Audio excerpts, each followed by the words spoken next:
I fully backed the campaign to secure truth and justice for those 37 Cammell Laird workers who were imprisoned in Walton Jail in 1984. The 37 workers and their families have now suffered the further injustice of almost 40 years in which the truth and justice has been denied to them by the state, and sadly, many of them have since passed away in that time.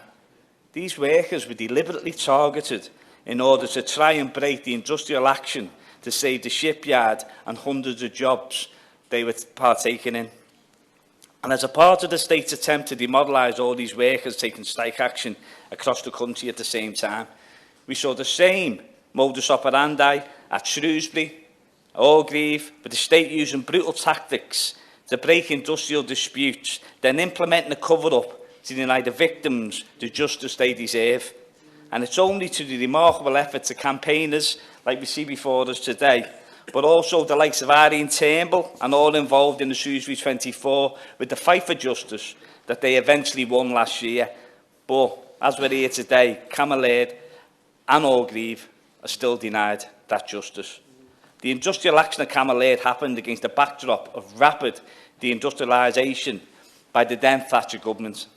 There was a decimation of jobs across Merseyside where between 1978 and 1981, 34,000 manufacturing jobs were lost. I grew up in Liverpool at that time, and it was an absolutely devastating period which we still haven't recovered from fully. And remember, the Thatcher government were actually contemplating the managed decline of my great city at the same time. Cammell Laird was a national asset, which the government was preparing for privatisation by halving the workforce.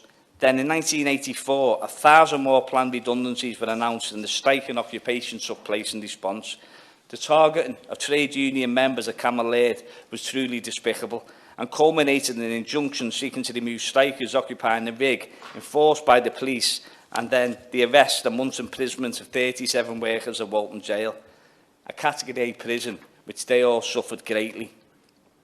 The 37 trade unionists were tried, convicted in their absence, denied the opportunity to defend themselves in court, and denied fair opportunity to clear their names.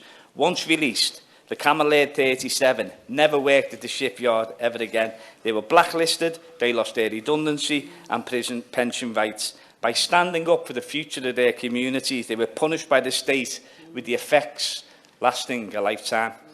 I just want to read the testimony of Alan Smallhouse, a good friend.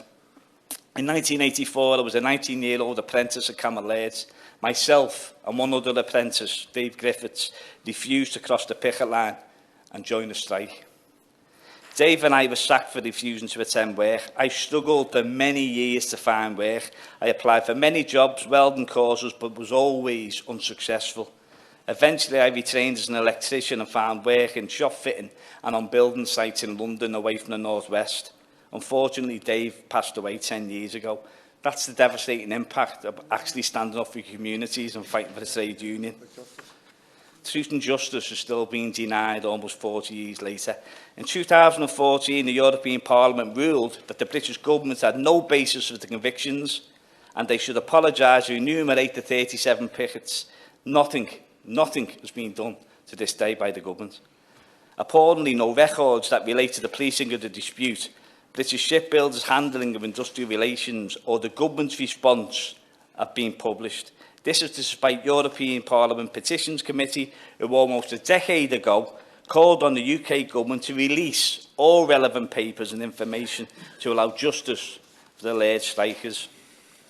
As someone who was at Hillsborough in 1989 and now chair of the APPG on public accountability, I have lived and seen the scale of cover-ups by the British state. It's shameful history that we have, from the nuclear test veterans to the contaminated blood scandal, from the Birmingham 6 to Hillsborough, and many, many, many more I could state and talk about at length for hours. If we continually have a state and the establishment acting with impunity, evading responsibility and accountability for their actions and the consequences of their actions, how do we ensure these injustices will never again be perpetrated? That's why Hillsborough Law is so important, ensuring justice is not an abstract concept for the working class in this country. who have been wronged by the state, but something which we all should be expected to have in a functioning, fair, democratic society. That's why the fight to end the injustice seen with the Cammell Laird 37 is so important for the people involved, but also for the country at large. Justice should not be a pipe dream, but a reality. I would like to close by asking the Minister, where is the government's apology and acknowledgement that there was no basis for the convictions? Will the Minister agree to a public inquiry with the power to compel disclosure? Anything else is an abdication of leadership and decency by this government. The campaigners and the people who suffered deserve nothing less.